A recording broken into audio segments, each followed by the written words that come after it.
Hey guys, here's Louie,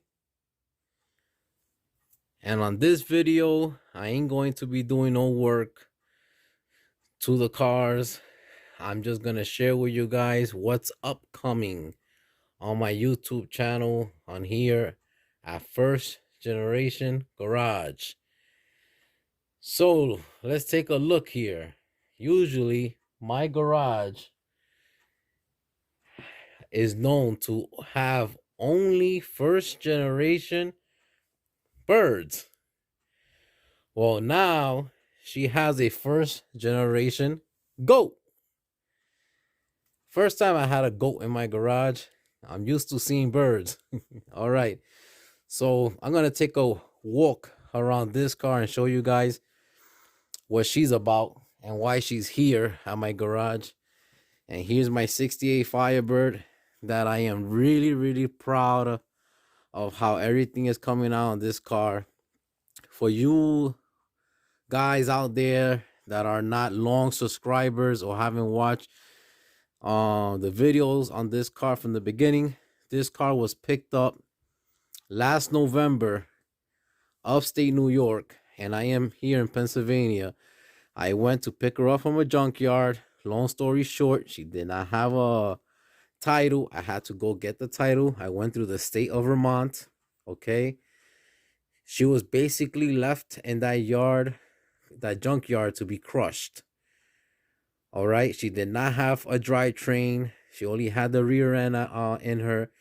She's an original 6-cylinder car, but I brought her back to life. I gave her a second chance, and she is a running car. Okay, she is a running car, and I installed with my buddy Jonathan at Vinyl Village Garage. We made a video of putting in a 350 Pontiac with a 200 4R transmission, and thanks God Almighty, everything's working fine on the car. Okay, engine sounds strong, she shifts nice. I'm really happy, and she has another chance of hitting the road again and enjoying the car, because we built them to enjoy them. All right, so the upcoming for this car is, oh, there goes the hood tack. Let me go through this real quick. So here goes the hood tack. And the reason why it's so important to have this hood tack mounted at the right location is because you're here the driver, and as you could see, she's pretty close, and that's why Pontiac put her there, for she could be as close as to the driver's eyes as possible. Okay, so basically what I have to do to this car is I'm going to shoot a high build primer on the car, and it's not going to be this red oxidized primer, which this is a very old school primer to use in auto body. I happen to love it. It sounds nice. It also builds up nice. But the reason I'm going to use a different color primer, you guys are going to see in the upcoming videos, is because she's going to be a nice color, and I feel that if I shoot the primer in the color that she's going to be, the coverage will be much easier. Now, also in the beginning videos,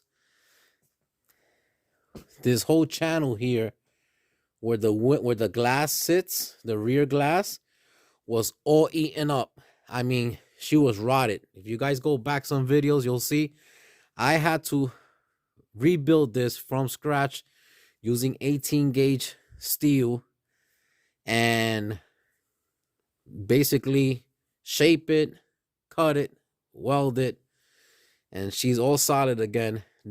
My next video will probably be me locating the original trim pins, which on this car I don't have none, zero here.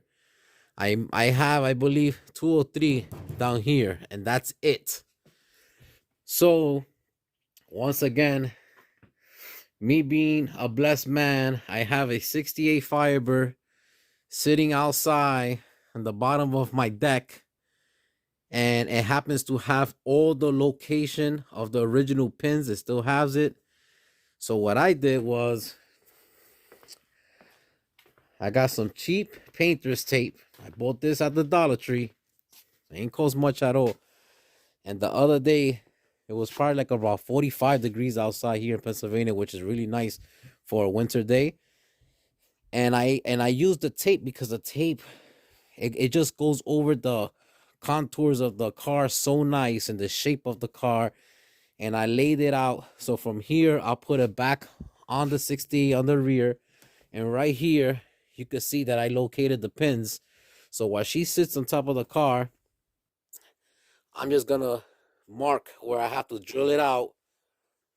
I also have a shim that I made. I have this shim made when I did it to my 69 Firebird.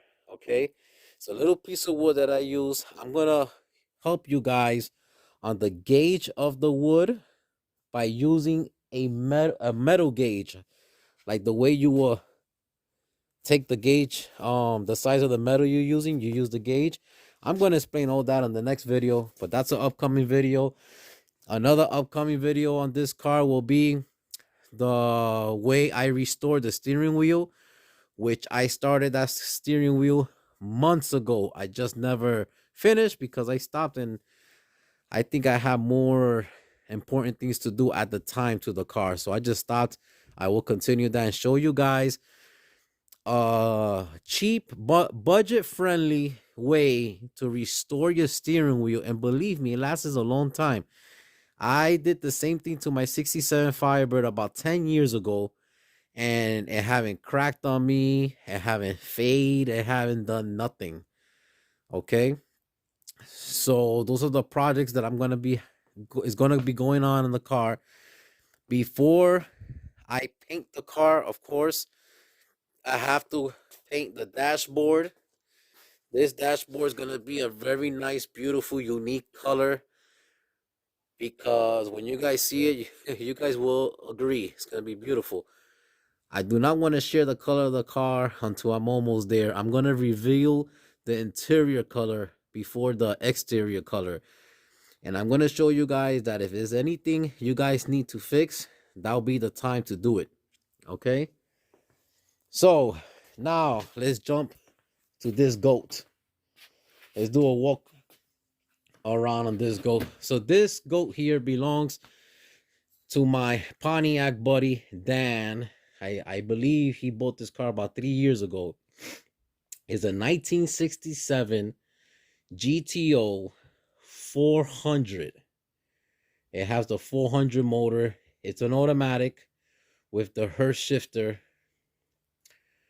This car is really low mileage. I don't know exactly what's the number, but believe me, she's really low mileage. And this car is about, I would say about 75% original paint. Okay. She has little bubbly spots in some areas that starting to get rust under the paint. I'm not going to be sanding this car or even using paint stripper and stripping the whole paint. I'm just gonna do the little spots outside for she could look more pretty, if you want to say that, because I don't have the time to do that. And I believe he's not keeping this car, so he don't want to go all the way out. We just want to make it a nice driver, a presentable car that you can enjoy with the family, friends, and take it to a car show, take it to a nice drive and enjoy with a family. But so when he bought this car was not running. I believe the previous owner said it did run at one time, then he just parked and forgot about it, which that's what happens to a lot to these classic cars. So here underneath the engine bay lives a Pontiac 400, okay, which we do believe is still the numbers matching. I'm going to do more investigation on that, and I'll let you guys know if it is the numbers matching car or motor to the car. But it is a 400, okay? And I'm going to make videos. I don't even know if it spins free yet. I don't know nothing because I just got the car last night. All right. So I'm going to show you guys how Louis goes through a motor and service the motor before you even try to fire it up, because it's very dangerous to try to fire a motor, like just put gasoline, try to fire it up for a motor that's just been sitting there for a long time while I'm being turned on at all. It's not good for the motor. All right. So of course, when this car is ready to leave my house, I will clean up the engine bay. I will paint the engine bay. I'll fix all his wires. I'll make this car look really nice before he'll take it out of here, out of the garage. So basically, I'll be bouncing from the GTO to the Firebird back and forth. Okay. But I'm going to focus right now more on the GTO because I need to finish this car and just focus on my Firebird because I want to finish the car. So let's go into the interior. This is the same exact steering wheel, just different color. That's in my 67 Firebird. Okay. And there goes the shifter, automatic shifter. Okay. It's a console car, real cool. Okay, the gauges are in the car and on the dash. Really nice. I love this car. Really pretty car. A little dark blue interior and a light baby blue exterior. And it looks pretty good. I mean, I went through the doors last night and I checked it. They don't look so bad. You know, they solid still. Now, the biggest problem that this car has, he goes the passenger side. She's not hit nowhere. Okay, she's nice. Is here. Whoever had this GTO before my buddy Dan did a really, really bad job here in the trunk. What they did was, you see all that seam sealer? They just threw new sheet metal on top of the old sheet metal that was rusted and rusted out in some spots already. And of course, moisture gets in between them and rots everything out. Guys, that's not the way to do it. Myself and other guys out there on YouTube do try to, I know I do, my buddy Jonathan does also. When it comes to sheet metal and body work, we try our best and showing you guys how to do it the right way, that this don't come back to bite you in the butt. All right. So I started cutting this out a couple of months back, and then my life got very busy. And as you guys know, I was expecting a baby, and he's here already. He's about 6 weeks now. But anyway, you know, life got in the way, so I had to stop. And now that I'm ready to move forward with these projects, I'm here back on the GTO. So I'm just going to keep on cutting away and measuring the new sheet metal and welding everything. I already see that in the inner fender and the inner wheel house on both sides, I have to do patch panels before I even get to weld the floor in. Okay. But I'll be sharing that. It's going to be my first time doing anything to a GTO. Okay. It's going to be my first time. So I'm going to also learn as I go, because I restored a couple of these birds, but never a goat. I also did a whole floor, which was a huge car, 1970 Coupe de Ville Cadillac. So this is probably like the second biggest car I have done work to. But I'll keep you guys posted. All right, this was a short video on introducing you guys to the GTO project, letting you guys know what's next on the bird.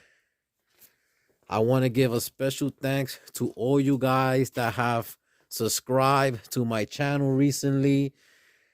My channel, as of right now, I'm at 400 subscribers. I'm praying that I'll get more and more. I'm trying to hit that 1,000 mark.